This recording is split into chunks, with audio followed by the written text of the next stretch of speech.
Jennifer Brusstar has been chosen as the recipient of the 2013 Invisible Hero Honors Award based upon her passion for helping veterans who live with PTSD and TBI through her leadership as the president and CEO of the Tug McGraw Foundation.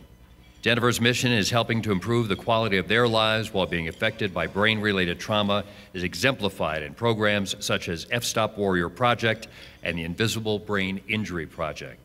2013 Invisible Hero Honors Award recipient, Jennifer Brusstar.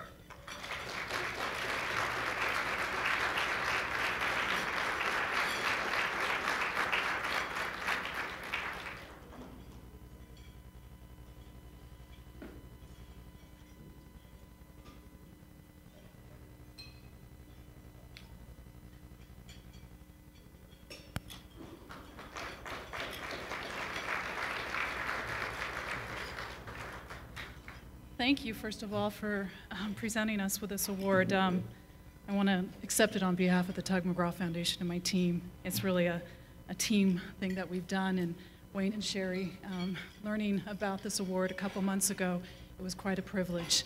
My name's Jennifer Brusstar, and I feel so honored. I was just with Kevin Sorbo 2 weeks ago on a golf course in Sonoma, and I said, hey, we're going to be together in a couple weeks, and he really wished that he could have been here, and he says, I'm going to send a video message, but he and I are on the same circuit, and I feel real proud to be with Hercules.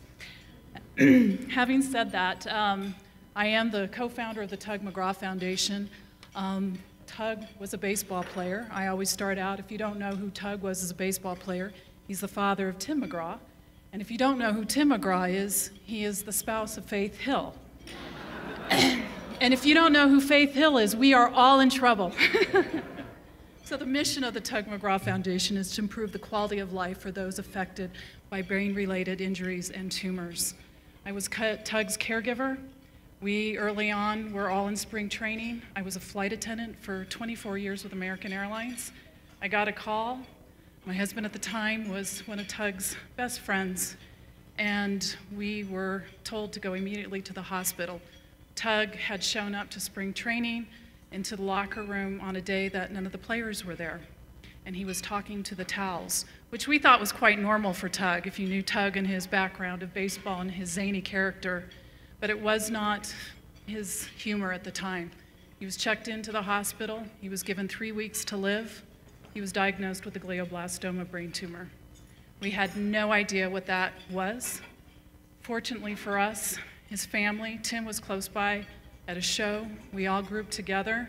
They all looked at me and said, Jen, you got the most flexible schedule. You get along with Tug. You got a son with autism. You're going to know how to handle this. So I met with my family. I met with Jack and his dad. And I said, we got 3 weeks. We're going to figure out this journey. And our journey was that the diagnosis was unacceptable. And how do we improve quality of life for Tug and get him the best options and treatments? So that's kind of how I started our journey and our passion for what we do.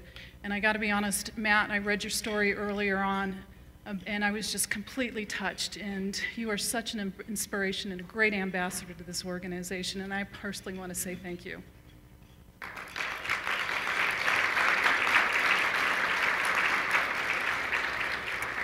Well, as IDA is a representative to a lot of people, connecting them with other organizations and connecting people is so important, as becoming a team.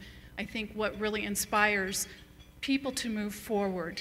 And Tug was known for so many of his crazy quotes, and I never thought one that was so haunting would come to be a part of our organization besides the obvious of you gotta believe.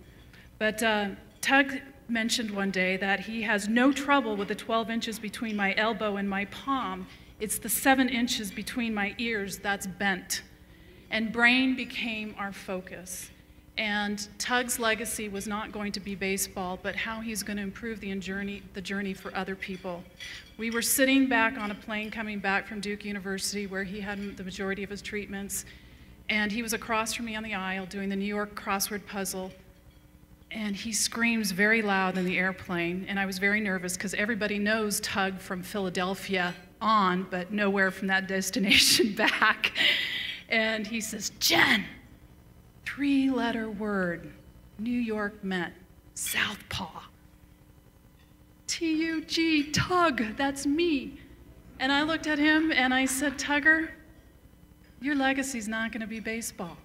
It's going to be helping to improve lives for other people with brain-related diseases. And he goes, Jen, that sounds so smart. And we did. He got to see his vision before he passed away. We incorporated military 4 years after learning that military was coming into our world looking for our cognitive resources around brain-related issues, around caregiver burnout, so many of the issues that I know that IDA helps and services with their mission. And so knowing the numbers that were coming back with the military around PTSD and TBI and the model that we had for brain cancer, when it comes from re-entering into the job force to living the new normal, to telling your family and dealing with your family with all the medicines and trying, it was a job. And so we saw so many similarities. And Tug was a Marine. Tug wanted to be a helicopter pilot, and the Mets and the Phillies thank him for not. And he fell in love with the service members, and it became a very natural for our audience of country music and baseball to really bring together that team. And so what we've learned from that, our ability to bridge civilian medicine with military medicine, is a huge acceleration for our own medicines in treating all brain-related issues. And I'm proud to be here in Denver because we've got two of the great partners that we work with SeerScan in our Invisible Wound Project, and Dave Sherna from Soldiers to Summit and No Barriers, where we take that philosophy of bridging civilian and military medicine and making it sustainable both in social enrichment programs as well as in research and providing quality of life tools, in which you'll get to learn a little bit more about SeerScan later on. John's accepting his award. But I just want to say, I take this award as a team.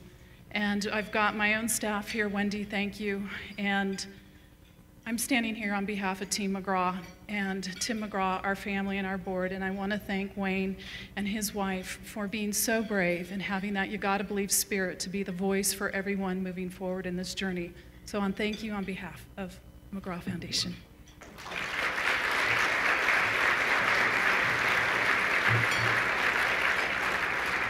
Thanks again to Kevin and to Jennifer, both truly inspiring.